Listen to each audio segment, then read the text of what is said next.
أعوذ بالله من الشيطان الرجيم بسم الله الرحمن الرحيم الحمد لله رب العالمين والصلاة والسلام على أشرف الأولين والآخرين سيد الأنبياء والمرسلين وخاتم النبيين سيدنا ونبينا وشفيع ذنوبنا وحبيب قلوبنا محبوب رب المشرقين والمغربين جد الحسن والحسین ابی القاسم محمد صلی اللہ علیہ وآلہ وسلم وآلہ الطیبین الطاہرین الغر الميامین المعصومین المظلومین من یومنا ھذا الی یوم الدین آمین یا رب العالمین ولعنت اللہ علی اعدائہم اجمعین اللہم صلی علی محمد وآل محمد۔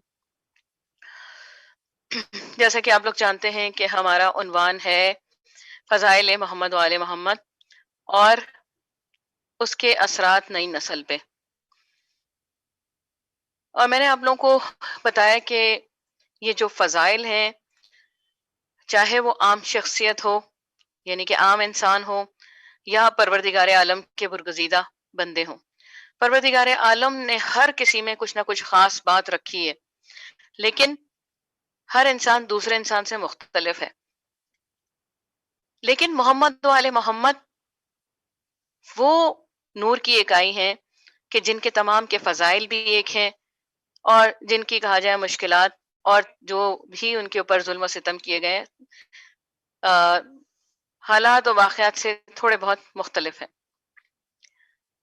لیکن سب پہ ظلم ہوئے ہیں۔ یہ ہم نہیں کہہ سکتے کہ کسی امام کو یہاں آسودگی نصیب ہوئی ہو یا کسی امام کو جو ہے امت نے آسودہ کیا ہو، ایسا کوئی امام نہیں ہے۔ اور ہم آج بھی دیکھتے ہیں کہ ہمارے امام زمانہ اجل اللہ تعالی فرجہ جو ہے وہ بھی نا آسودہ ہے، یعنی کہ جو حالات ہیں، جو امام کی ظاہری حکومت ہونی چاہیے وہ حکومت نظر نہیں آتی ہے۔ وہ حکومت قائم تو ہے، بظاہر نظر نہیں آتی لیکن قائم تو ہے، وہ موجود تو ہے، ایگزسٹ تو کرتے ہیں۔ یہ ہمارا عقیدہ بھی ہے، ہمارا ایمان بھی ہے۔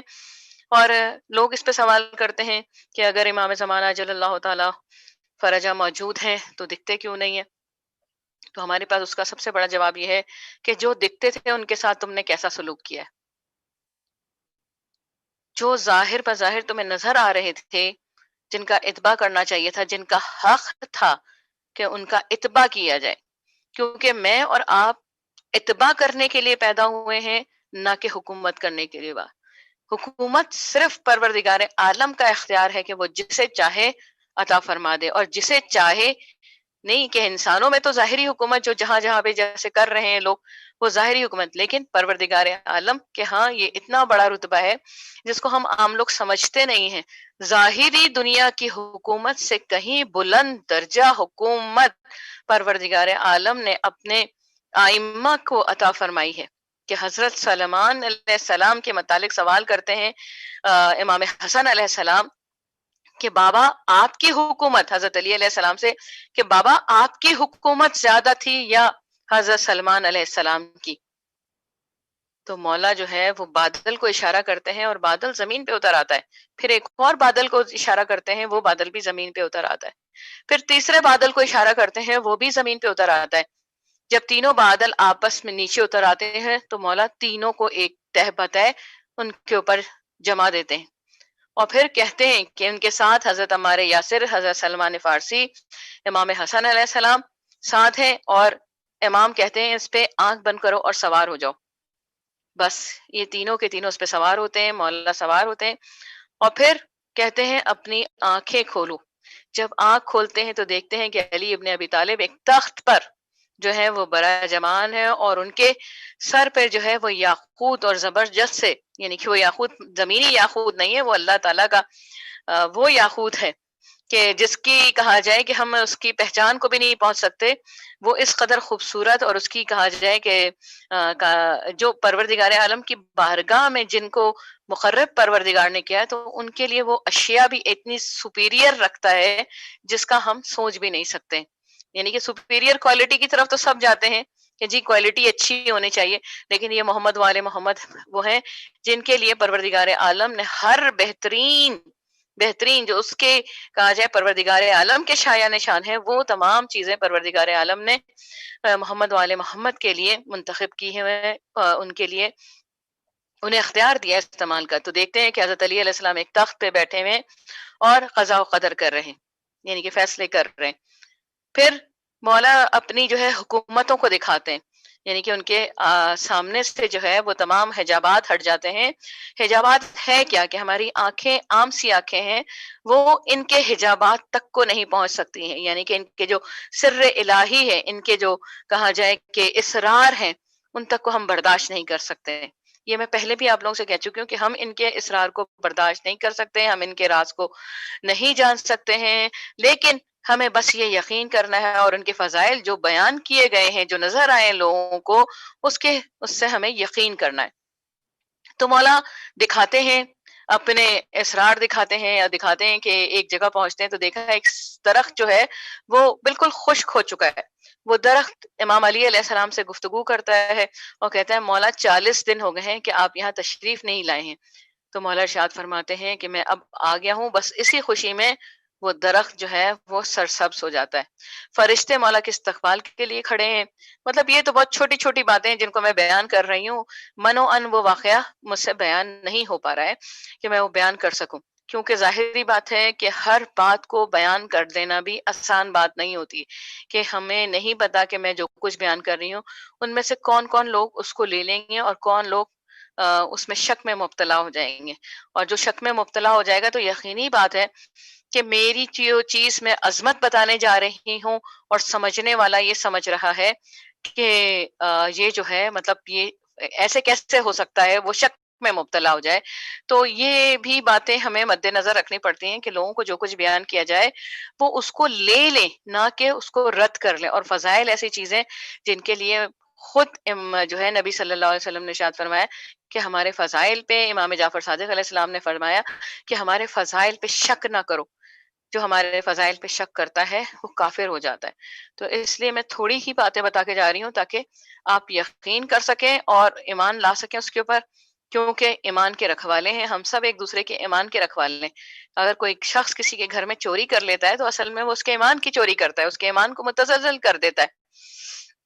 تو بس کیا ہے کہ خود امام جو ہے وہ امام زمانہ اجل اللہ تعالی فرا جو ہے وہ فرماتے ہیں کہ جو ہے لوگ جو ہیں ان کے لیے یہ ہے کہ محبت، انسان کو جو ہے وہ محبت پہ پیدا کیا گیا ہے.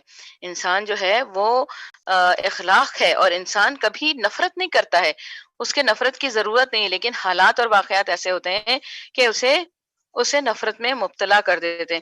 تو اب یہاں پہ بات ہوتی ہے کہ دلوں کو جو پیدا کیا ہے وہ دشمنیوں کے لیے نہیں پیدا کیا، بلکہ دلوں کو محبت کے لیے پیدا کیا گیا ہے. اور بہت سی جو ہے وہ میں نے ابھی آپ سے کہا کہ ہمارے امام زمانہ جل اللہ تعالی فرجہ سے روایت ہے کہ کوئی چیز ایسی نہیں مگر آپ اس کے لیے سبب اور اس تک پہنچنے کا راستہ ہے. یعنی کہ ہر چیز، جو بھی چیز ہے، جو بھی نعمتیں ہیں، جو بھی حالات اور واقعات ہیں، وہ ان تک پہنچنے کا راستہ، ان کو سمجھنے کا راستہ ہماری ناقص عقلیں نہیں کر سکتی ہیں. ان کا ذریعہ محمد و آل محمد ہے. یعنی کہ ہر چیز شروع ہوتی ہے. اب حضرت علی علیہ السلام نے ارشاد فرمایا کہ میں بے بائے بسم اللہ ہوں، یعنی بے کا نقطہ ہوں. تو سمجھ لینا چاہیے کہ ہر چیز کی شروعات اس دنیا میں نقطے سے ہی ہوئی ہے. یعنی کہ ہر چیز نقطہ ہے، شروع ہوتی ہے تو ایک نقطہ ہوتی ہے، اور جب تمام ہوگی یعنی کہ فنا ہو جائے گی تو تبھی بھی ایک نقطہ ہوگی.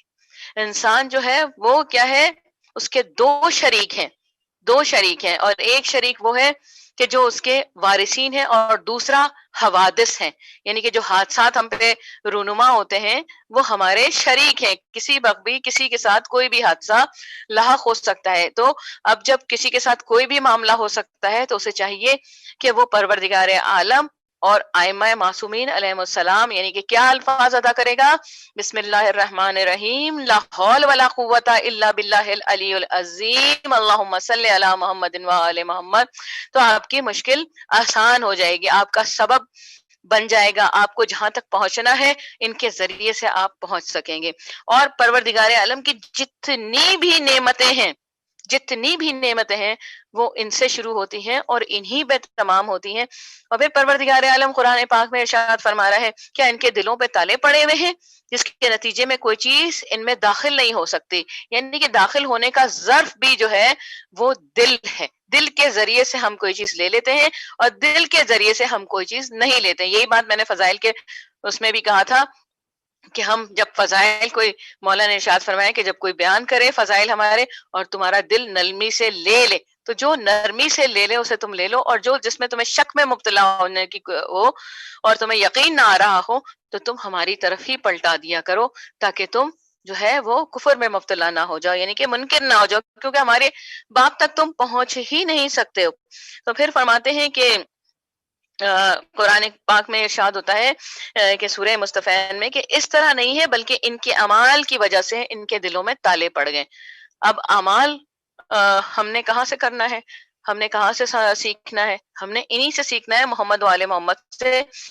تو ہر حال انسان اہل بیت کے وسیلے سے بھلائی حاصل کرتا ہے اور انہی کے سبب سے یعنی کہ ان سے جب دور ہوتا ہے تو مصیبتوں میں مبتلا ہو جاتا ہے. یہ جو ہم ہمارے جسم میں ایک چیز ہے کہ ہم جب چھینکتے ہیں, ٹھیک ہے میڈیکل تھوڑی سی آ جائے گی, جب ہم چھینکتے ہیں تو اس کا سبب مولا سے پوچھا گیا کہ مولا جو ہم چھینکتے ہیں تو یہ چھینک کہاں سے آتی ہے؟ تو مولا نے ارشاد فرمایا یہ چھینک تمہارے بدن میں موجود فاسد مواد کو چھینک کے ذریعے سے نکال دیتی ہے اور تمہارے جسم میں زلزلہ آ جاتا ہے. یعنی کہ آپ چھینکتے ہیں تو کس قدر آپ کا زور لگتا ہے تو زلزلہ آ جاتا ہے. پھر یہ سوال کیا ہے کہ یہ بتائیے کہ چھینک میں اور کہا جائے کہ جو ہم جمائیاں لیتے ہیں ان میں کیا فرق ہے؟ تو مولا نے کہا چھینک پروردگار عالم کی طرف سے آتی ہے اور جو ہے جمائی جو ہے شیطان کی طرف سے آتی ہے. یعنی کہ شیطان جمائی کی وجہ بنتا ہے, سستی اور کاہلی کی وجہ سے بنتا ہے, اور جب انسان محمد والے محمد کے ذکر کو ترک کر دیتا ہے تو جو ہے شیطان سوار ہو جاتا ہے اور پھر وہ کیا کرتا ہے سستی میں مبتلا کر دیتا ہے. اور ظاہر سستی جو ہے وہ عبادتوں کو تباہ کرنے کا ذریعہ ہے. میں وضو کون کرے, سردی ہو رہی ہے, نماز اچھا ابھی پڑھتے ہیں, طبیعت ٹھیک نہیں ہے, یہ تمام چیزیں جو ہیں یہ سستی کی وجہ سے. اور سستی کس کی طرف سے آتی ہے؟ شیطان آپ کو سست کرتا ہے, آپ کے نیند سوار کر دیتا ہے. نیند ہوتی ہے ویسے پروردگار کی طرف سے, لیکن جمائیاں جو آ رہی ہوتی نا, جو آپ کے جسم میں ایک طرح کا کہا جائے کسملندری کہتے ہیں اسے, ورڈ ہے کسل مندی جسے کہا جاتا ہے, وہ کسل مندی سوار کر دیتا ہے اور اس کی وجہ سے جمائیاں آنا شروع ہو جاتی ہیں. کہ جمائیاں شیطان کی طرف سے ہیں اور چھینک اللہ کی طرف سے ہے. کیونکہ چھینک آنے کے بعد جب انسان کہتا ہے الحمدللہ رب العالمین اور اس کے جواب میں سننے والے اگر سن لیں تو کہیں یا رحمک اللہ اللہم صلی علی محمد وآل محمد, اور وہ شخص بھی الحمد کے بعد اللہم صلی علی محمد وآل محمد ادا کرتا ہے تو پروردگار عالم اس کی زندگی کے 3 دن تک اس کو گارنٹی مل جاتی ہے زندہ رہنے کی. اس کے بعد وہ 3 دن تک زندہ رہے گا, یہ پروردگار عالم کی طرف سے گارنٹی ہوتی ہے اور اماموں کو قول ہے. اندازہ لگائیے کہ ایک اتنی سی چھینک کے اندر ہماری نجات ہے, تو محمد وآل محمد ان کا رتبہ کیا بلند ہے کہ وہ زندوں کو جو مردہ ہوتے ہیں انہیں زندہ کر دیتے ہیں, اور جو مردے لے کے آتے ہیں, جنہیں زندہ لے کے آتے ہیں ٹھیک ہے آزمانے کے لیے, انہیں مردہ کر دیتے ہیں. اتنا تو اختیار ہے. اندازہ لگائیے کہ اس قدر اختیار کے لوگوں کو جو ہے وہ ہم لوگ سمجھتے کیا ہے, ہم لوگ بھی نعوذ باللہ بہت بڑی تکذیب کرتے ہیں کہ اپنے جیسے انسان سمجھ لیتے ہیں. ہم سمجھ لیتے ہیں کہ ہمارے مولا و آقا ہم سے سپیریئر نہیں ہے بلکہ ہمارے جیسے نارمل سے انسان ہے. ہاں بشری شکل بشری لباس دے کے اللہ نے ان نوروں کو, اور ان نوروں نے ہم پہ احسان کیا کہ وہ اس روئے زمین پہ خاکی پیراہن میں ہمارے لیے آئے ہیں. تو یہ ان کا احسان ہے اور ہمیں ہمیشہ ان کا مشکور ہونا چاہیے کہ انہوں نے اتنا بڑا جو ہے وہ ہم پہ احسان کیا ہے. میں زیادہ طویل نہیں کروں گی مجلس, اور یہاں پہ میں ایک واقعہ ان کی عظمتوں کا بیان کرتی ہوں کہ حجاج بن یوسف کو تو سب آپ لوگ جانتے ہیں کہ حجاج بن یوسف جو ہے وہ سندھ میں کس لیے آیا تھا؟ سندھ میں اس لیے آیا تھا کہ جی وہ قزاقوں نے لوٹ لیا تھا، اور خط لکھا گیا تھا ایک لڑکی نے کہ جی وہ یہاں پہ ہمیں قزاقوں نے لوٹ لیا ہے اور ہمیں قید کر لیا ہے اور ہماری مدد کرو. تو اصل میں حجاج بن یوسف نے جب محمد بن قاسم کو یہاں بھیجا ہے تو یہ ساری سازش تھی راجہ داہر کے خلاف. اور یہ جو ہمارے کراچی کے اندر مزار موجود ہے عبداللہ شاہ صابی کا، سمجھے، ان کا مزار، ان کو شہید کرنے والا کوئی اور نہیں، محمد بن قاسم تھا. اور انہوں نے راجہ داہر کی پناہ لی تھی. وہ ہندو جو کہ امام حسین علیہ السلام کی مدد کے لیے یہاں سے کربلا پہنچ سکتے ہیں لشکر لے کے، تو کیا یہاں پہ اسلام کے اور کربلا کے واقعے کا پرچار نہیں ہوا تھا؟ بالکل ہوا تھا.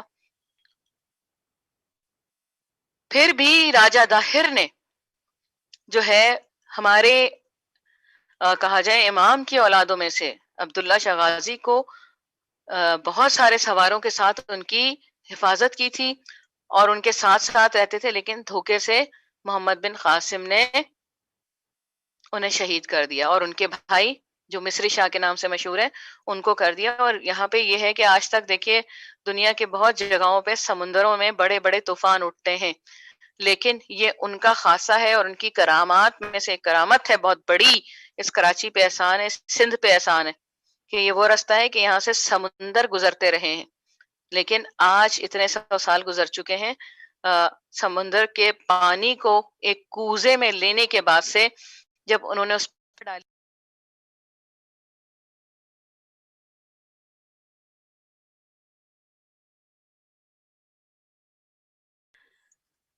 کوزے میں پانی لے کے نظر ڈالی ہے تو اس وقت سے یہ سمندر ٹھہر گیا، یعنی کہ ورنہ بھمبور شہر اس کی مثال ہے. اور یہاں پہ نہ کوئی قزاق تھا اور نہ کسی نے لوٹا تھا، یہ اپنی طرف سے راجہ داہر نے خط تحریر کیا تھا.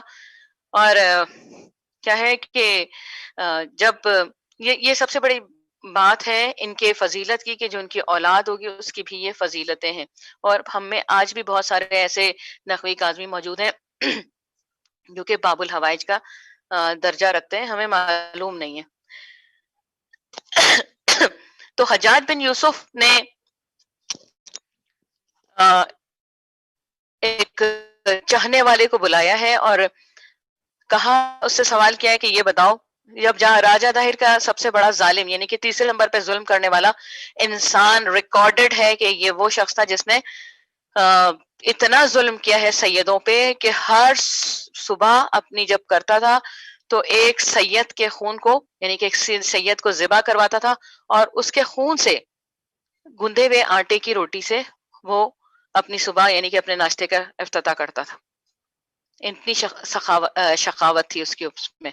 تو وہ کیا ہے کہ اس نے بلایا ایک شخص کو اور سوال تھے، مقرب تھے، اور سوال کیا کہ یہ بتاؤ کہ کیا، اس نے سمجھ لیا کہ اب مجھے بلایا ہے تو اس کا مطلب یہ ہے کہ میں زندہ نہیں بچوں گا اور حجاج بن یوسف مجھے مار ڈالے گا. حجاج بن یوسف نے ان کو بلا کے سوال کیا کہ یہ بتاؤ کہ نعوذ باللہ نعوذ باللہ، کیا تم علی کو جنتی سمجھتے ہو؟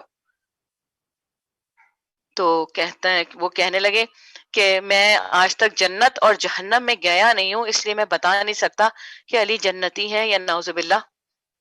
اس نے کہا نہیں، تم بتاؤ، تم کیسا کیا سمجھتے ہو کہ امام حسن، امام حسین اور حضرت علی یہ سب جنتی ہے؟ اس نے کہا میں اس بات سے معذور ہوں، میں کبھی گیا نہیں ہوں، اس لیے میں جانتا ہی نہیں ہوں کہ یہ لوگ کہاں ہیں. اس نے اپنی جان بچانے کی کوشش کی ہے. تو حجاج بن یوسف انہیں برا بھلا کہتا ہے اور کہتا ہے کہ تم اس بات کو چھپا رہے ہو، اور پھر حضرت علی پہ سب و شتم کرتا ہے. یہ حجاج بن یوسف ہے جس کے لیے ہمیں بڑی تعریفیں ملتی ہیں کہ اس نے محمد بن قاسم کو بھیجا، لیکن ہسٹری کچھ اور ہے، اور یہ سرکاری ہسٹری ہے جس کو ہم پڑھتے چلے آئے ہیں اپنی کتابوں میں. تو جب وہ برا بھلا کہہ رہا تھا تو نبی صلی اللہ علیہ وسلم کے خادم انس بن مالک جو تھے وہ اس کے دربار میں موجود تھے، اور ایک دفعہ وہ کھڑے ہو گئے غصے میں اور کہنے لگے کہ اے حجاج خاموش ہو جا، کیا تو جانتا نہیں ہے علی کی فضیلت کو؟ حجاج کہتا ہے کون سی فضیلت؟ سمجھے؟ تو وہ کہتے ہیں انس بن مالک کہ حدیث طیار، یعنی کہ حدیث پرندے والی حدیث کیا تو نے نہیں سنی میں جانتا ہوں اس حدیث کو، اور نبی صلی اللہ علیہ وآلہ وسلم کے لیے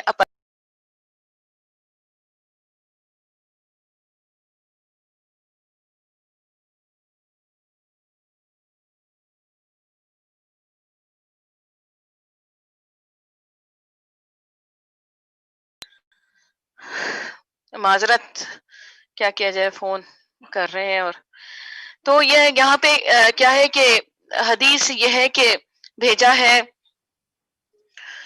بھیجا کہ تمہیں نہیں معلوم کہ رسول اللہ صلی اللہ علیہ وآلہ وسلم کے لیے پروردگار عالم نے ان کے لیے بھنا ہوا ایک پرندہ بھیجا تھا، ایک مرغ بھیجا تھا بھنا ہوا، اور جب وہ مرغ آیا ہے تو نبی صلی اللہ علیہ وسلم نے دعا فرمائی ہے کہ پروردگار اس کو بھیج دے جس سے میں چاہتا ہوں اور تو چاہتا ہے۔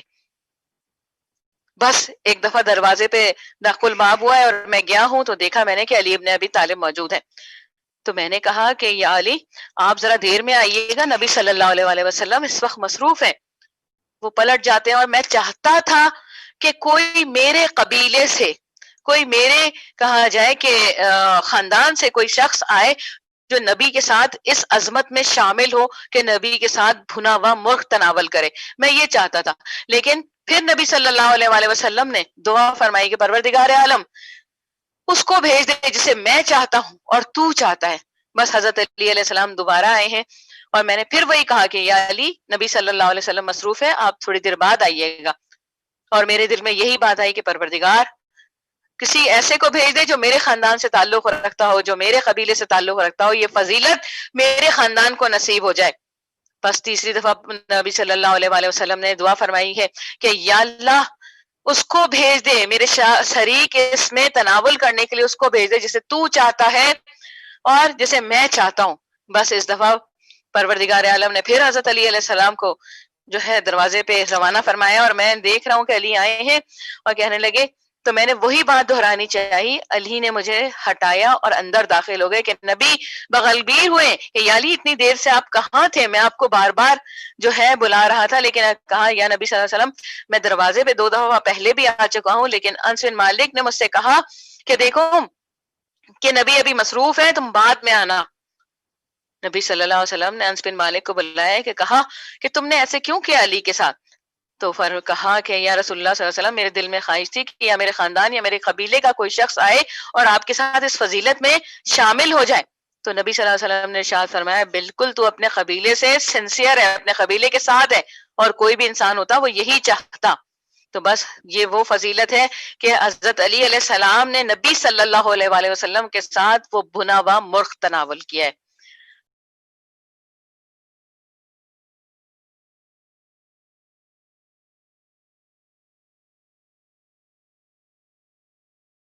عظمت کس قدر اس خاندان کی کہ پروردگار ان کے لیے جنت سے بنا ہوا مرغ عطا فرماتا ہے۔ اور پھر کیا ہے کہ ان لوگوں کی عظمتوں کو کس طرح سے کربلا میں پامال کیا ہے کہ بزرگ تو بزرگ، جوان تو جوان، بچے تو بچے، یہاں تو شیر خاروں کے ساتھ بھی وہ سلوک کیا ہے جو کہ ایک عام شخص وہ ظلم سوال ہی نہیں پیدا ہوتا کہ کر سکے۔ لیکن اس خانوادے کے ساتھ وہ ظلم ہوئے ہیں جو اگر تاریخ صحیح طریقے سے مورخ لکھے تو لکھے گا کہ کربلا میں اصغر سے زیادہ مظلوم کوئی نہیں تھا، اصغر سے بڑا شہید کوئی نہیں تھا، اصغر کی عظمتوں کا جیسا کوئی اور عظمت والا نہیں تھا کہ ننھا سا اصغر ہے۔ اور مولا جب سب جا چکے ہیں تو ایک دفعہ استغاثہ بلند کرتے ہیں اور استغاثہ بلند کرتے ہیں۔ جب استغاثے کی آواز بلند ہوتی ہے تو ایک دفعہ بیویوں کے رونے کی آوازیں بھی ساتھ میں بلند ہوتی ہیں۔ مولا خیمے میں آتے ہیں اور پوچھتے ہیں کہ کیا ماجرا ہے کہ تم لوگوں نے رونا شروع کر دیا ہے؟ بس بیویاں کہتی ہیں کہ یا نبی یا امام حسین علیہ السلام سے کہ مولا آپ کے استغاثے پہ علی اصغر نے اپنے آپ کو جھولے سے گرا لیا۔ بس میرے مولا نے ننھے سے اس سپاہی کو اپنے ہاتھوں پہ لیا کہ لاؤ رباب میں سے پانی پلا رہا ہوں۔ یہ تو بات ہے کہ جو بھی کیا ہے واپس نہیں آیا. بی بی نے اپنے ننھے سے سپاہی کو تیار کیا ہے اور مولا کے ہاتھوں میں دے کے ایک ٹکڑا ڈالا ہے اور کہا کہ مولا دیکھیے اپنے ابا کے دامن میں لے کے جائیے گا میرے اصغر کو، ہے نا، اس لیے کہ دھوپ شدید ہے، میرا بچہ بڑا پیاسا ہے.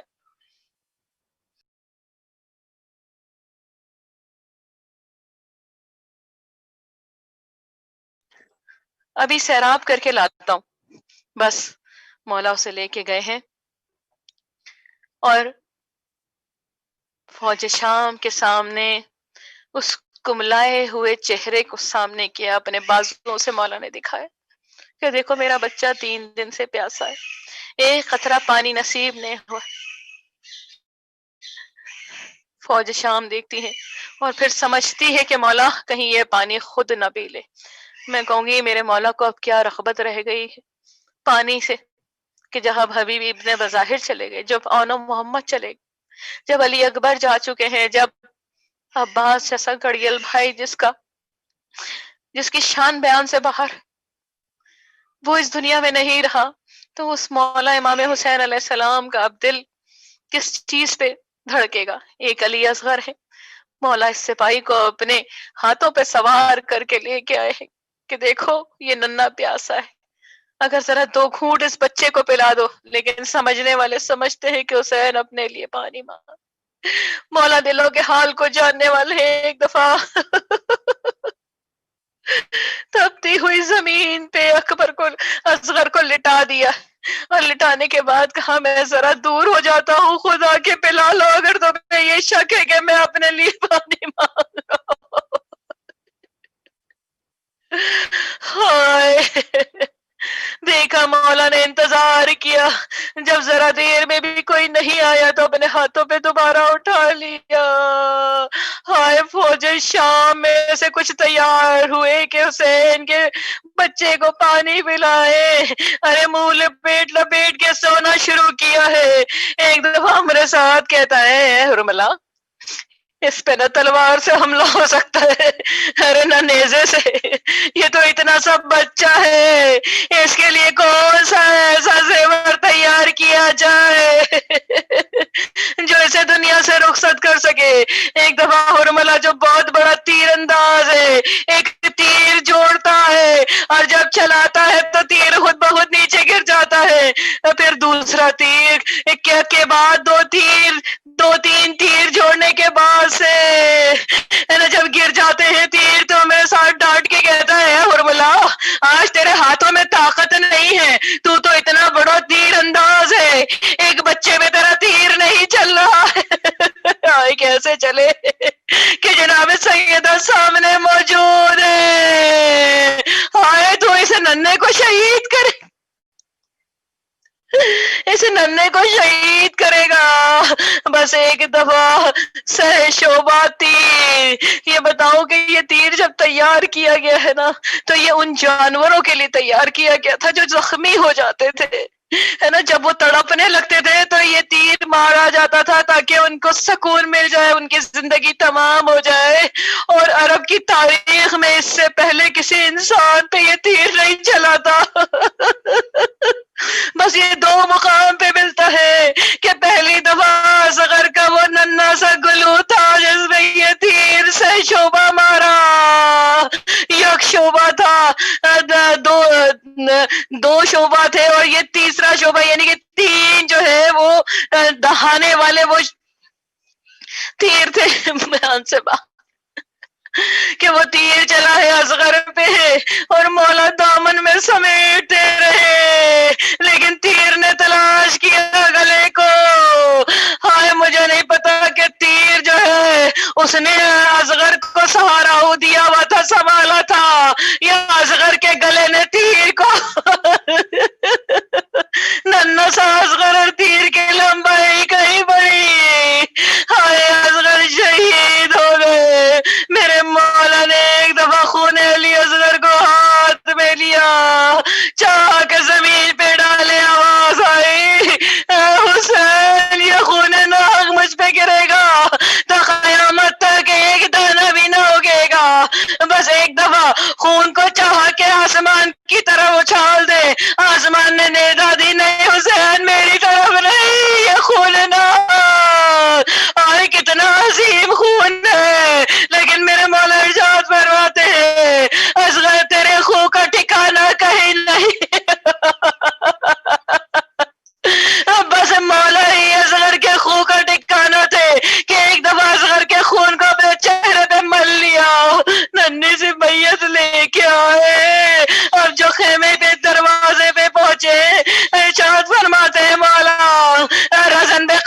تسلیمن لے آؤ، اے میرے باپ اپنے بیٹے کی قربانی لے جاؤ، یہ میرا مولا بابا اپنے بابا کا ساتھ دیتا رہا ہے۔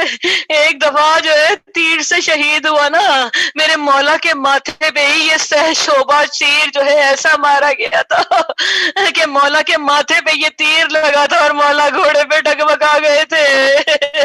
اصغر کو بھی تیر سے شہید کیا، ہائے ایک ننھی سی قبر بنائی اور اصغر کو چھپا دیا کہ کوئی اس لاشے کو نہ نکالے، لیکن جب لاشوں کے سروں کو گنا گیا کہا ایک سر اس میں ننھا موجود نہیں ہے۔ ہائے کربلا کی سرزمین تھی اور نیزے کی نہیں تھی، ارے گھوپتے جاتے تھے کہاں پہ دفن کیا ہے۔ ایک دفعہ ایک ننھا سا لاشا ہائے نیزے پہ بلند ہو گیا، بلند ہو کے دکھا دیا بابا میرا نیزے پہ بلند ہوگا، میں بھی بلند ہوا ہوں۔ بس اس ننھے سے گلے کو جو پہلے ہی ہائے تیر سے زخمی تھا تلوار سے جدا کر دیا گیا، ہائے کر لی اصغر کی شہادت نے بتا دیا کہ میرے مولا حق پہ ہی ہے، بتا دیا اس سر نے کہ یہ خارجی نہیں ہے، یہ اصلی ہے، یہ مسلمان ہے، یہی خاندان نبوت کے ستارے ہیں۔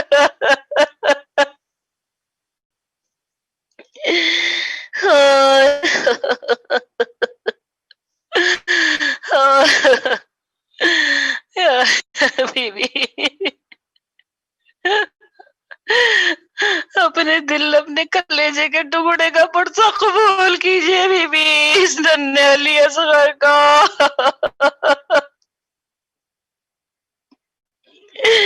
یا امام زمانہ مولا علی اصغر علیہ السلام کا پرسہ قبول فرمائے مولا۔ اتنی طاقت نہیں ہے کہ میں بیان کر سکوں۔ یا اللہ ہمارے گناہان کبیرہ صغیرہ کو بخش۔